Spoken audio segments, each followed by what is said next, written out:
Welcome to the grand opening of the Daily Haul Beyond the Cart. I'm your host, Sunshine, and I'm so glad you're here. Now, if you've been hanging out with me for a while, you know this journey started as Let's Unpack This. On that show, we spent time unpacking the messy and the complex stories this life has to offer, and a lot of it was about me, pretty much everything. But I felt like it was time for a total overhaul. I've moved us into a brand new space that fits where we are now. And I'll be honest, I've been working so hard on this new storefront. Shameless plug for ifshoppingwascardio.com, my e-commerce store. I've been working on that storefront in this new vibe, and I realized that I was cutting it like insanely close to my launch deadline. It is literally January 30th at 9:38 p.m. Eastern. So I wanted to get a show in the month of January.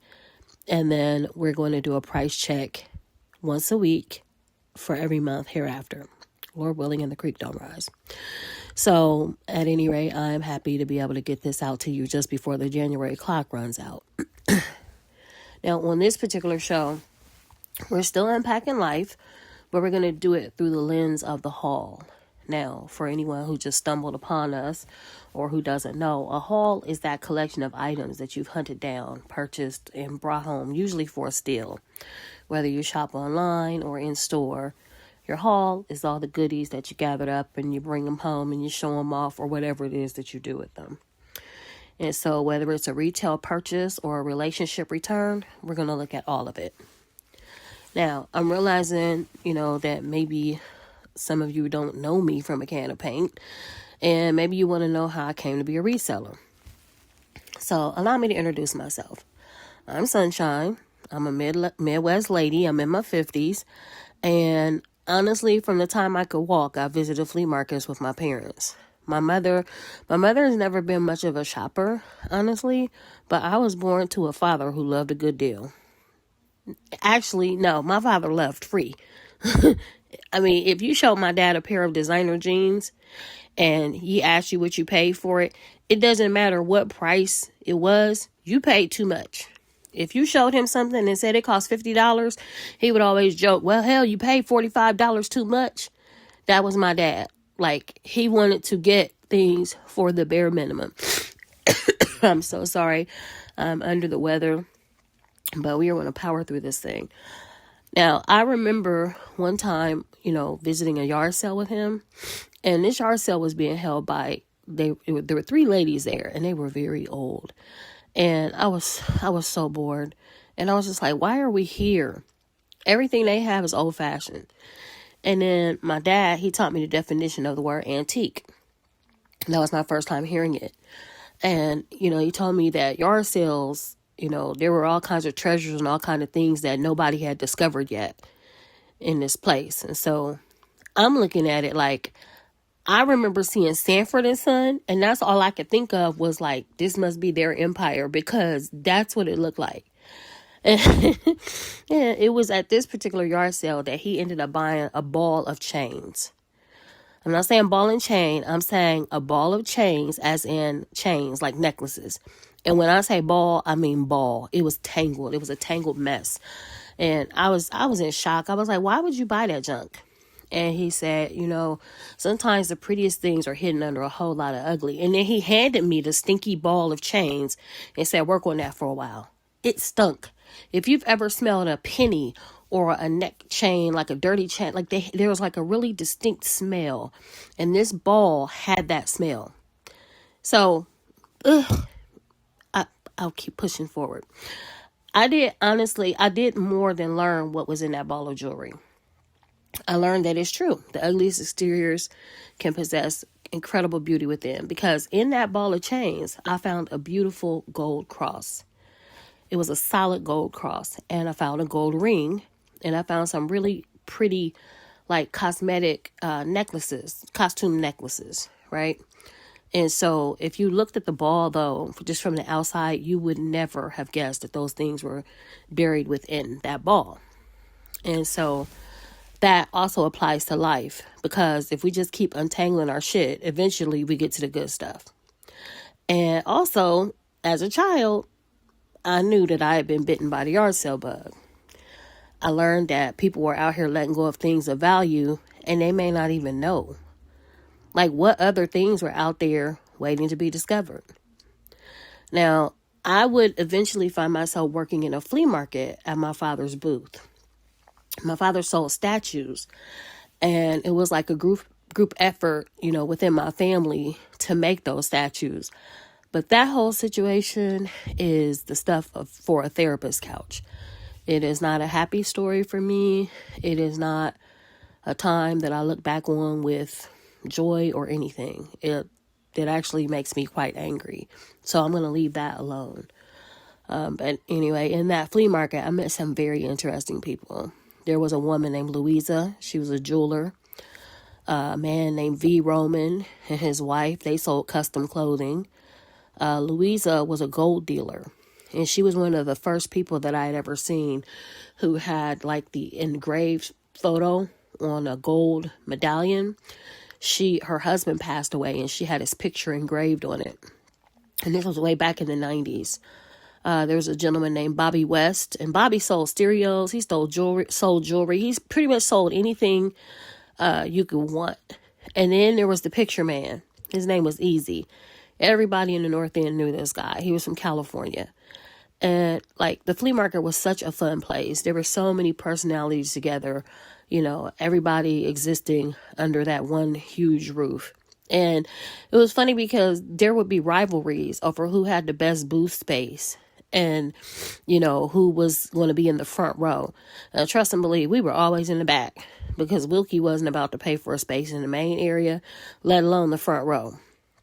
And it was there that I would learn about haggling and that way more is negotiable, than I previously thought.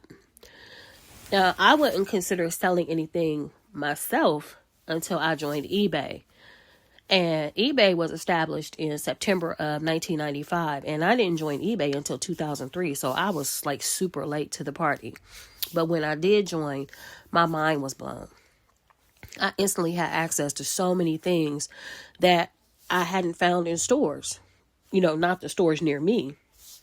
But when I joined eBay, I was a buyer.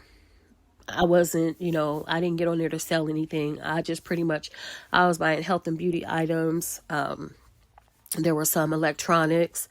And as I began to collect items in my own home, then I started to sell them for a profit. Now, in the interest of time, I'm going to fast forward to going to Goodwills and other thrift stores, buying items. I would clean them up so they looked like they were like damn near new. And you guess it, I would sell them for a profit. Now, things really took off when my dear friend Dan exposed me to a whole new world of selling. He asked me to take a ride with him. And what happened next, honestly, it has been a blessing and a curse. Dan took me to an auction warehouse. He taught me how to register for my bidder number. And what followed was something for the books. I purchased furniture from Wayfair, from Joss and Main. I purchased items from Return Pallets. I purchased brand new items from, national retailers. And I was purchasing these items for pennies on the dollar. And I was reselling these items at an insane profit. I had the microwaves that used Alexa, things that you either can't get now or they are priced outrageously. I learned about buying pallets. I've never bought one, but I learned about buying them. I'm still earning income off of items I purchased in 2018. I was doing the auctions between 2018 and 2022 when the pandemic kind of went into full swing. And a lot of the items that I purchased then, because they cost way more now than they did then, my profits are still sweet. Now, unfortunately, as more people would learn about these auctions, but not how to bid properly, newbies, people who are literally just looking for something for their home and not looking to resell, the value of the shopping auctions has all but disappeared. The prices there, they're not much different than what you would pay in store or online. And auction items don't have a warranty. So why would I buy it from an auction if I can just get it online for the same price? And now, as far as price, I will admit that I'm probably spoiled by the good old days, but I truly think these newbies have ruined the process. I also started selling wholesale jewelry. I sell jewelry by paparazzi, and then I do sell some unbranded pieces. And one thing about it, I have the security of knowing that if things ever go south, I'll always survive because there's always something to sell for a profit. And that brings us to how all of this ties together. Every week, we'll perform a price check.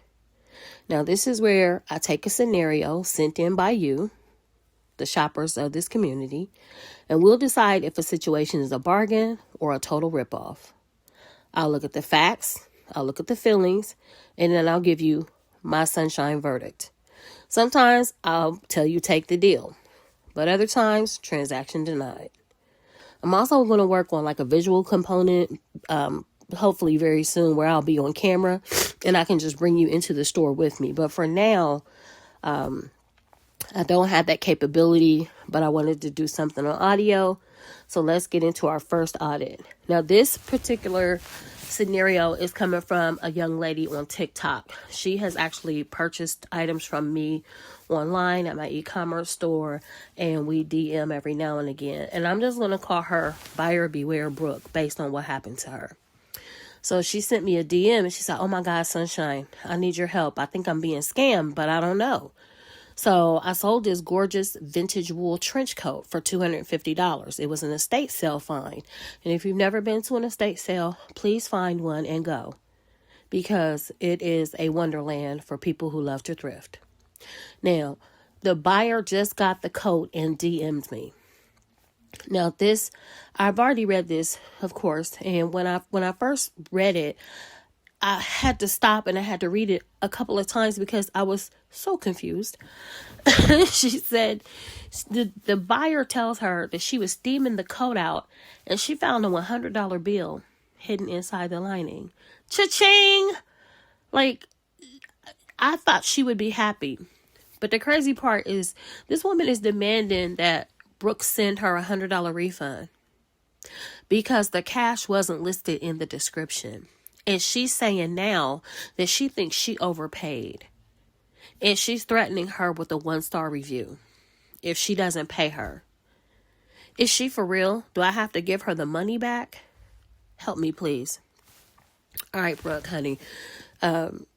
This is just cut and dry. First of all, don't be afraid to take one for the team, okay? Don't be afraid to take a 1-star review from someone, because for every 1-star review you get, you'll get 5-star reviews and it'll all balance out. And people will use that threat to take advantage of you. They will use that threat to screw you over and have you bleeding cash. So, okay, cool. 1 star, no problem. But she's trying to double dip.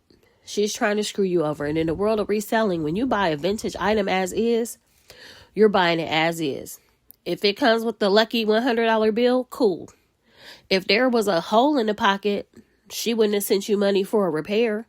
Nor would she contact you and say, "Hey, there's a hole in the pocket on this as-is jacket. Can you send money for the repair?" So she found a bonus. That's hers to keep, but it is not a debt for you to pay. She's literally trying to use the not as described for you to pay her when she found $100. This shouldn't even be up for discussion. I would tell her, enjoy her $100 and her coat, and that's a no on the refund. Her price check, transaction denied. Period. So I hope that helps you, Brooke. And to my listeners, if you have a story that needs a second opinion, send it to our new home, ifshoppingwascardio@gmail.com. I'm Sunshine, and I'm looking forward to hanging out and unpacking life with you all, one haul at a time. I'll see y'all at checkout.